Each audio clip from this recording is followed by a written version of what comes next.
नमस्कार सर्वांचं स्वागत आहे पालिका प्रशासनच्या ग्राउंड रिपोर्टिंगमध्ये। आपल्याला सर्वांना माहिती आहे की सध्या बेरोजगारांची खूपच संख्या आपल्या नवी मुंबई शहरामध्ये वाढलेली आहे किंवा या महाराष्ट्रामध्ये वाढलेली आहे, ती वाढतच आहे। किंबहुना जे नवीन जे शिकून बाहेर निघता पासआउट होत आहे कॉलेजेसमधून किंवा कॉलेज करता शिक्षण घेता ज्यांना वाटते की जॉब करावा, नोकरी करावा, व्यवसाय करावा, तर अशा लोकांना, अशा गरजू लोकांना, नोकरीसाठी गरजू लोकांची लोक असतात त्या मुलांना, यंगस्टर्स मुलांना काही एजन्सीज फ्रॉड करून, स्कॅम करून त्यांना आर्थिक नुकसान, आर्थिक फटका देऊ इच्छित आहेत। असेच काही आपल्यासोबत मित्र आहेत आमचे।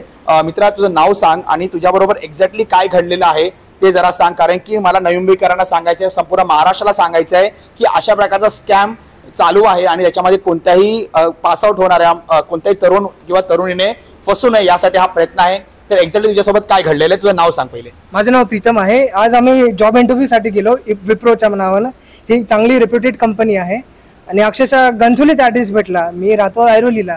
नेमकं मला चांगले वाटले की डबलच इंटरव्ह्यू आहे, इव्हन कुठले लांब नाही जात आहे आणि अक्षरशः जॉब कॉल आले, व्हॉट्सअपवर मेसेज आले विप्रोच्या नावावर आणि इंटरव्ह्यू झाला। इंटरव्ह्यू झाल्यानंतर HR डायरेक्ट जबरदस्तीच करायला लागले की तुम्ही 2000 रुपये भरा आम्हाला आणि तुम्हाला डायरेक्ट विदिन डेजमध्ये।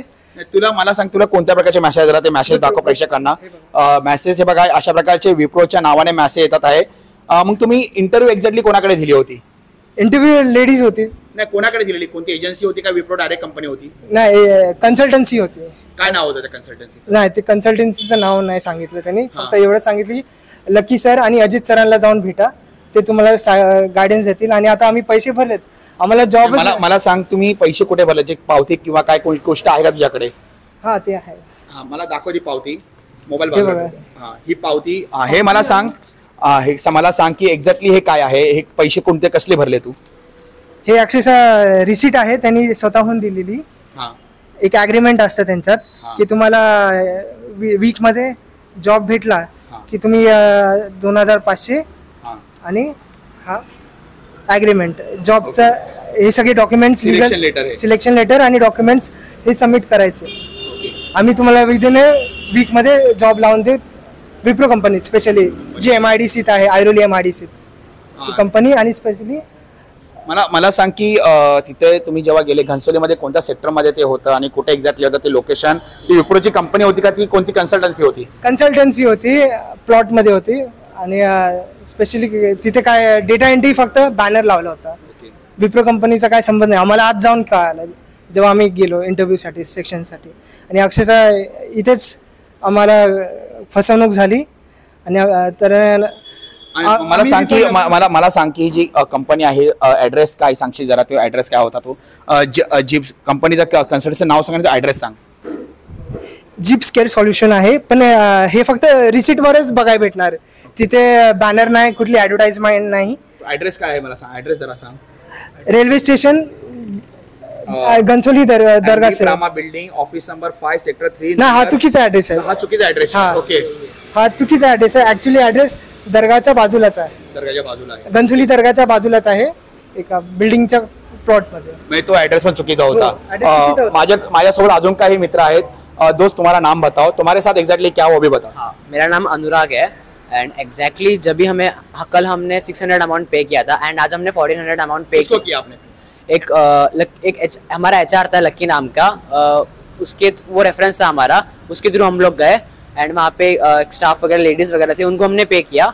एंड हमको थोड़ा स्कैम लग रहा था क्योंकि जो उनका जो ऑफिस था वो एक टेम्प्रेरी टाइप थोड़ा लग रहा था, जैसे कि आज है और कल नहीं है, तो हमको थोड़ा टेम्प्रेरी टाइप लग रहा था। और उनका वे ऑफ टॉकिंग वगैरह हमको थोड़ा शक हुआ। हमने गूगल पे सर्च किया, ऐसी कोई ऑफिस नाम की कोई चीज़ नहीं है, परमानेंटली क्लोज दिखा रहा है। हमने बहुत कुछ हमारे इन्फॉर्मेशन निकाले, लोगों से पूछा, तब जाके मालूम पड़ा ये स्कैम है। और जब हमने पैसे रिफंड जाने के लिए किए तो वो उन्होंने सीधा मना कर दिया, उन्होंने कहा कि रिफंड नहीं मिलेगा, पैसा रिफंड नहीं होता।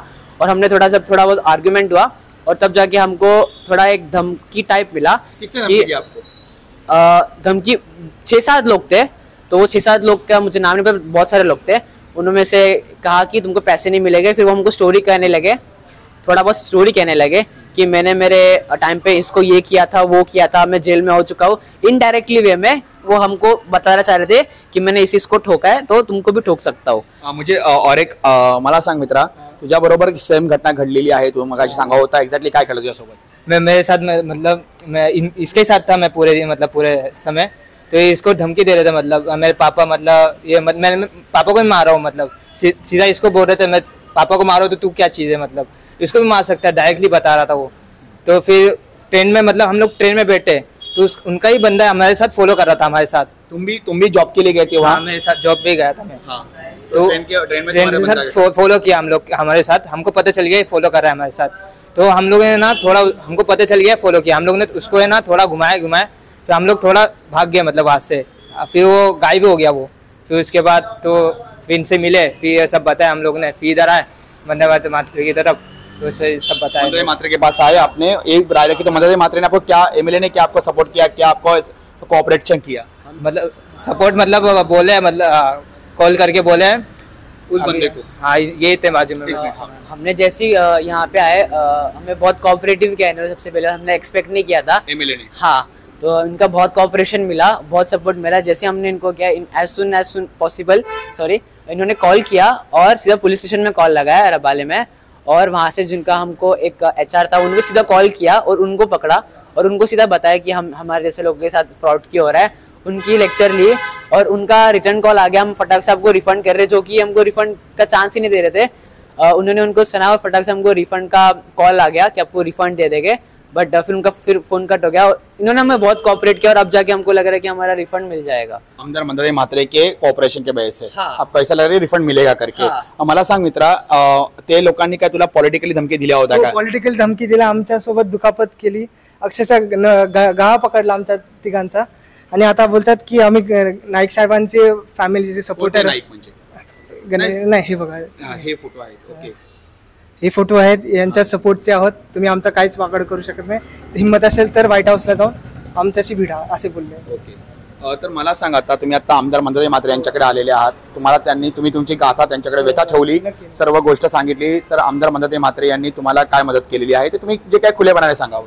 अक्षरशः मॅडमने आम्हाला जे काय सांगितलं ते डायरेक्ट कॉल केला एचआरला, जे अजित म्हणून आहेत, मग नंतर रबाले पोलीस स्टेशनला कॉल केला, जे DSP आहेत त्यांना कॉल केला, ते बोलले आम्हाला ॲप्लिकेशन लिहून द्या, विदिन वीकमध्ये तुमचे जे काय अमाऊंट असेल ती सुखरूपपणे रिफंड मिळते तुम्हाला। थँक्यू।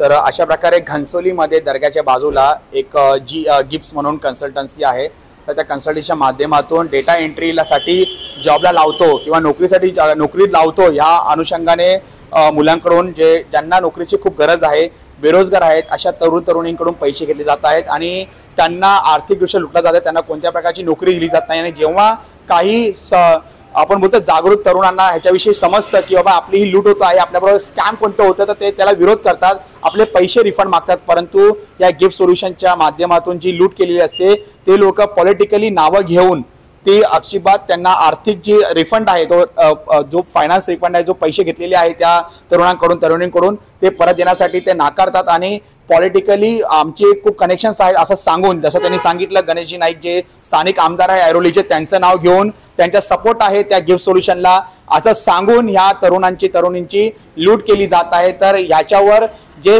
तेथे स्थानिक आमदार आहेत किंवा स्थानिक लोकप्रतिनिधी आहेत त्यांनी थोडं लक्ष घालावं की तुमची नावं वापरून अशा प्रकारची जर जे बेरोजगार तरुणी आहेत त्यांची जर आर्थिक लूट केली जात असेल तर तुम्ही लोकप्रतिनिधी म्हणून तुमची जबाबदारी की अशा गिफ्ट सोल्युशन सारख्या कन्सल्टन्सी आहेत त्या त्वरित बंद कराव्यात किंवा त्यांच्यावर फौजदारी किंवा कायदेशीर कारवाई करण्यासाठी तुम्ही पुढाकार घ्यावा। धन्यवाद।